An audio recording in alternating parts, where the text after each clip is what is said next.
Gaza बेथरून में बड़ी घटना हो गई है। 21 इजरायली सोल्जर्स एक रोड क्रॉस कर रहे थे और तभी उनके पैरों के नीचे एक्सप्लोजिव्स डेटोनेट हो गए। 3 एक्सप्लोजिव जो हमास ने डेटोनेट किए, 21 इजरायली सोल्जर्स के परखच्चे उड़ गए, 6 तुरंत वहीं मारे गए, जल गए, दे वर बर्न टू डेथ।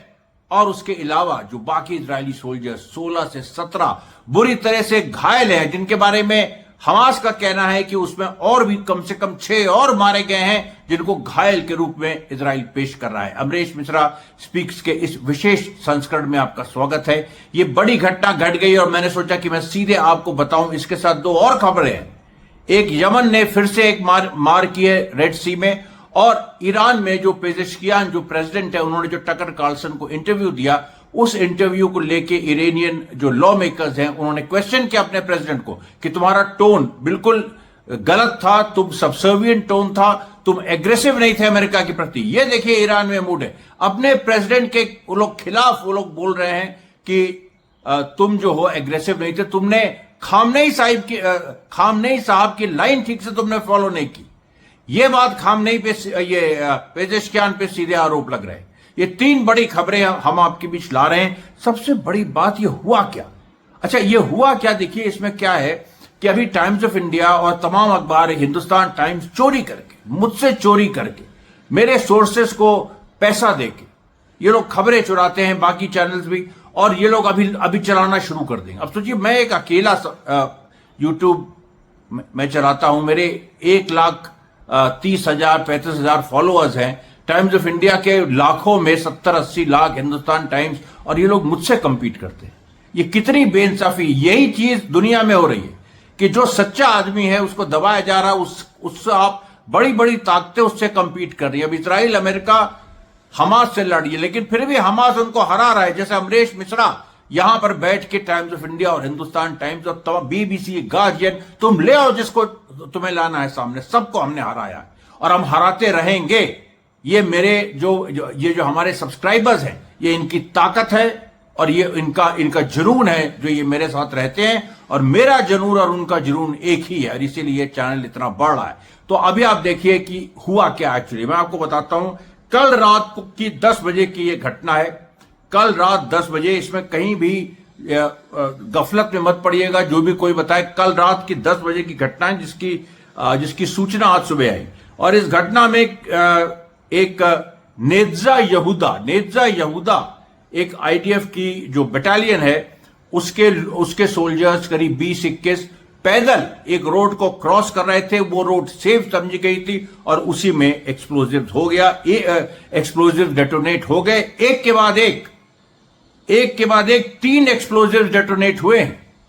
इसका कोई, देखिए, ये ऐसी चीज हुई है जैसे आप मान लीजिए कि पूरा उन्होंने एरिया स्वीप कर लिया था। उन्होंने एरिया, उसको जिसको कहते हैं कि स्वीपिंग एक्सरसाइज, की आर्मी एक एरिया को साफ करती है इसके पहले कि वो, मतलब उसमें कोई माइंस ना बिछी हो, उसमें बॉम्ब्स ना बिछे हो, इसीलिए वो पूरा स्वीप हो चुका था एरिया। उसके बाद ये सोल्जर्स गए, उसके बाद डेटोनेशन हुआ। इसका मतलब है कि वो इतने नीचे थे डेटोनेटर्स कि उसको जो तुम्हारी स्वीपिंग मशीन्स हैं, जिनसे तुम स्वीप करते हो एरिया, जिसमें तुम देखते हो कि कोई एक्सप्लोजिव है कि नहीं, वो उस मशीन वो जितना डिटेक्ट कर सकती है जमीन के नीचे, उससे भी नीचे हमास ने अपने एक्सप्लोजिव दबा रखे थे। यही सच्चाई है। और ये इसमें से 2 EPF थे, एक्सप्लोसिवली फॉर्म्ड पेनिट्रेटर्स, जो बम रॉकेट बन जाते हैं। मैंने कल के शाम के वीडियो में थंबनेल में ये दिया था। ऐसी खबरें, इस तरह की चीजें। अभी देखिए 3 एक्सप्लोजिव छूटे, तीनों में ऐसा लग रहा है कि EFPs थे, एक्सप्लोसिवली फॉर्म्ड, ये जो EFP एक्सप्लोसिवली फॉर्म्ड पेनिट्रेटर्स, ये थे। वो बम के बाद रॉकेट बन गए, सीधे वो लगे हैं। सोचिए, इंसान तो खत्म ही हो गया होगा और उसके आसपास के एक बड़े एरिया में लोग घायल हो गए। उसके बाद देखिए, जब इवैक्यूएशन हो रहा था तो उस समय हमास के दूसरे फाइटर्स ने आके गोली चलाने लगी। जो इवैक्यूएशन होता, उसमें और सोल्जर्स घायल हुए। अभी ये देखिए, ये जो पैटर्न मैं आपसे बार बार बता रहा था, और ये चरितार्थ हो गया कि एक घटना घटती है, या हमास के लोग RPG से मारते हैं, या मोटर से मारते हैं, या एक्सप्लोजिव से डेटोनेट करते हैं। उसके बाद जो रेस्क्यू फोर्स आती है, उस पर मशीन गन और लाइट लाइट हथियारों का एक हमला होता है और वो इतना घातक होता है कि उसमें इवैक्यूएशन टीम के कई लोग घायल हो जाते हैं। उसके बाद हेलीकॉप्टर आते हैं, हेलीकॉप्टर पे गोली चलती है। इसमें इस घटना में भी यही हुआ, हेलीकॉप्टर पे भी गोली चली, घंटों चलाई। ये 10 बजे रात से सुबह 7 बजे तक ये घटना घटी। ये बिल्कुल एक मतलब आप विश्वास नहीं करेंगे कि इसकी जो इंटेंसिटी है, जिस तरीके से ये सारी चीजें हुई हैं, और अभी भी उसके कुछ ना कुछ रेमिनेंट्स चल रहे हैं, गोलियां चल रही हैं, अभी कोई पूरी तरह से घटना खत्म नहीं हुई है। अब आप देखिए, ये जो रेस्क्यू फोर्स आई, इस पे गोली चली, इवैक्यूएशन जो है बहुत ही मुश्किल हो गया। इवैक्यूएट जो इजरायली फोर्सेस हैं, इवैक्यूएट 2 बार इन्होंने कोशिश की, नहीं कर पाए अपने घायलों को इवैक्यूएट, और उधर से और कैजुअलिटीज होती रही। तो मतलब आप ये समझिए कि 6 इजरायली सोल्जर्स जल के मर गए और 16 घायल हुए उस पहली प्लेटून के। जो दूसरी प्लेटून आई उनको बचाने, उसका क्या हाल है, अभी तो उसके फैक्ट्स भी नहीं आए। लेकिन मेरे पास एक कॉन्फिडेंशियल ये खबर है कि जो दूसरी फोर्स 12 इजरायलियों की आई थी, उसमें भी 4 बुरी तरह से घायल है, और वो उन लोगों को इवैक्यूएट करने के बजाय खुद ही इवैक्यूएट, ऐसी स्थिति आ गई है उसको खुद ही इवैक्यूएट होना पड़ रहा है। और उसको बचाने के लिए जो फोर्स है वो भी एम्बुश में फंस गई है। 3 फोर्सेज एम्बुशेस में या एम्बुश में फंसी हुई है।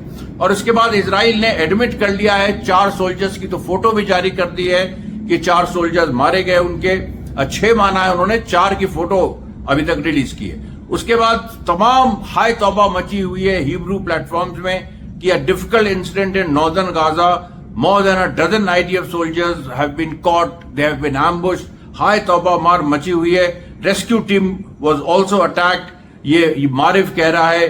उसके बाद येडोद अरनोत कह रहा है कि इजरायली सोल्जर्स एक गायब हो गया, उसमें कई इजरायली सोल्जर्स गायब भी हैं। अच्छा, जो गायब हुए उसमें से एक का शव मिला बुरी तरह से जला हुआ, और बाकी सोल्जर्स हो सकते, ये बहुत बड़ी संभावना है कि बाकी सोल्जर्स को हमास उठा के ले गया है, कम से कम 3 से 4। और ये जो सीज फायर की बात चल रही है व्हाइट हाउस में, जो नेतन्याहू व्हाइट हाउस गया है, वहां से ट्रंप ने बयान दिया कि इस घटना का कोई असर नहीं पड़ेगा सीज फायर में। लेकिन ट्रंप जब भी कहता है असर नहीं पड़ेगा, तो समझिए असर पड़ेगा। इसीलिए ये घटना हुई है। हमास देखिए कितना, अभी कल कोई कह रहा था कि हमास ये जो शबाब है, ये जो आईसिस का गुंडा है जो इजराइल ने खड़ा किया, ये कल कह रहा था कि हमास तो खत्म हो गया है, अब तो केवल उसमें कुछ यंग बॉयज बचे हैं, उनको हम निपटा देंगे। खुद ही शबाब के खिलाफ कल डेथ सेंटेंस हमास ने जारी कर दिया, और हमास के यही जो यंग लड़के हैं, इन्होंने ही आज का कांड किया। और नेतृत्व किसका था? ये फैयाद का। और फैयाद कौन? जो 19 जनवरी 2025 में जब सीज फायर चल रहे थे तो जो बाहर आया था, बेतरून का कमांडर। और फैयाद सीजन्ड आदमी है, इजराइल ने कहा कि उसको मार दिया हमने, लेकिन फैयाद बिल्कुल सकुशल है। उसका पूरा पुराना वीडियो भी वायरल हो गया है। सारी चीजें देखिए इस तरह से सामने आ रही हैं कि जो सीज फायर की बातचीत चल रही है, उसमें इजराइल को कितनी बड़ी कीमत चुकानी पड़ेगी अगर सीज फायर नहीं हुआ, ये चीज हमास ने दिखा दी है। और इससे बेहतर कुछ हो ही नहीं सकता कि हमास इस तरीके से मार मार के सीज फायर कराए, बंदूक के बल पे सीज फायर कराए। मैं ये भी आपको बता चुका हूं। लेकिन ये देखिए जो कई तरफ से जो हमास को घेरने की कोशिश हुई, ऐसे ही होता है। क्रांतिकारी ताकतों को जब आप कई तरफ से घेरते हैं तो वह एकदम से एक विस्फोट करते हैं, जिससे जो लोग घेर रहे हैं उनको वो छितरा जाते हैं। यह पूरा उसी तरीके का एक मूव है। पूरे के पूरे जो एनिमी फोर्सेस हैं, जो आईडीएफ की फोर्सेस हैं, वो छितरा गई हैं। ना केवल इतने सोल्जर्स उस जगह मारे गए हैं, घायल हुए, बल्कि उसके आसपास जितने भी आईडीएफ के पिकेट्स हैं, वो पिकेट्स पीछे हट गए हैं। गाजा से आईडीएफ के पीछे हटने की प्रक्रिया शुरू हो गई है। और अब ये बार बार ये बात कही जा रही है हमास के प्लेटफॉर्म में कि इस घटना में बड़ी संख्या में लोग हताहत हुए हैं। और फैयाद जो बेतरून के कमांडर है, उनका पुराना वीडियो जो वायरल हुआ है, उसमें जो उन्होंने कहा था कि चाहे तुम कुछ भी कर लो, जितने भी सिविलियंस को मार दो, लेकिन तुम्हें सजा दी जाएगी, तुम्हें सजा मिलेगी।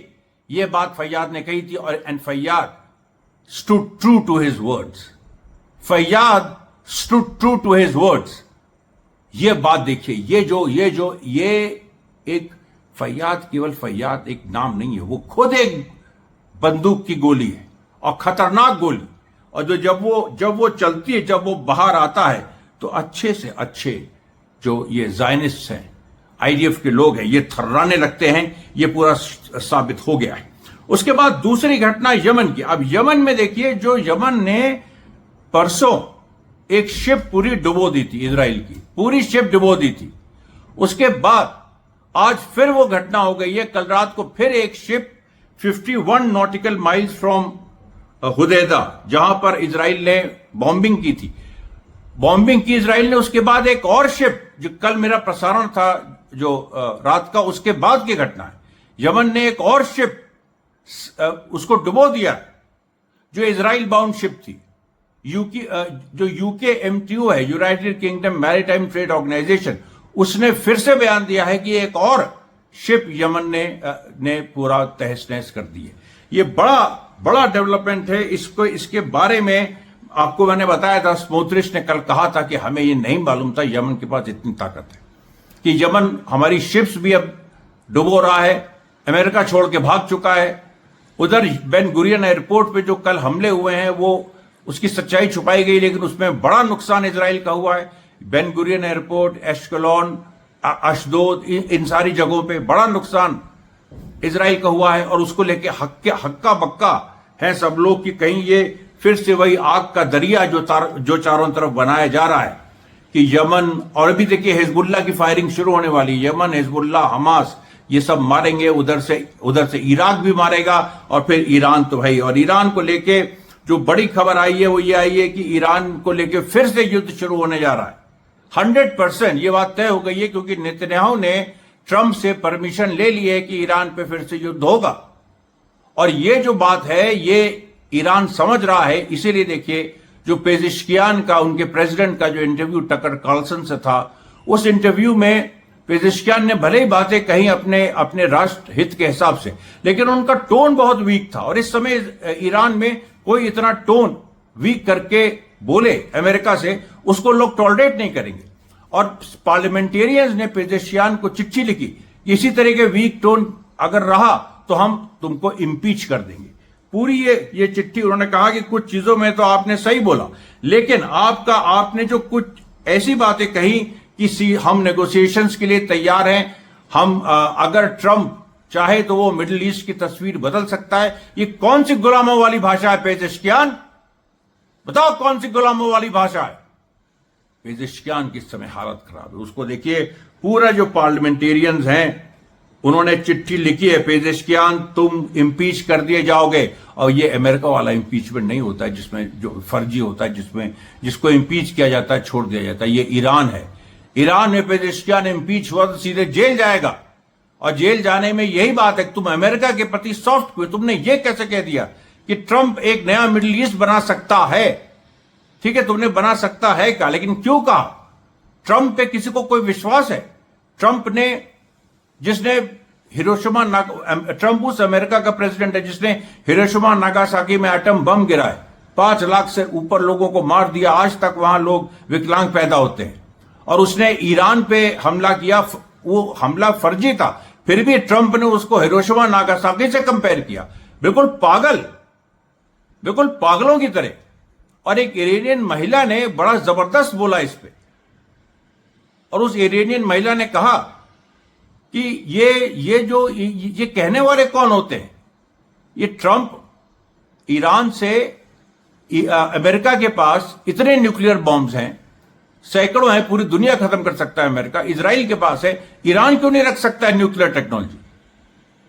ये देखिए बड़ा सवाल जो बहुत ही भयंकर तरीके से सामने उभर के आया है।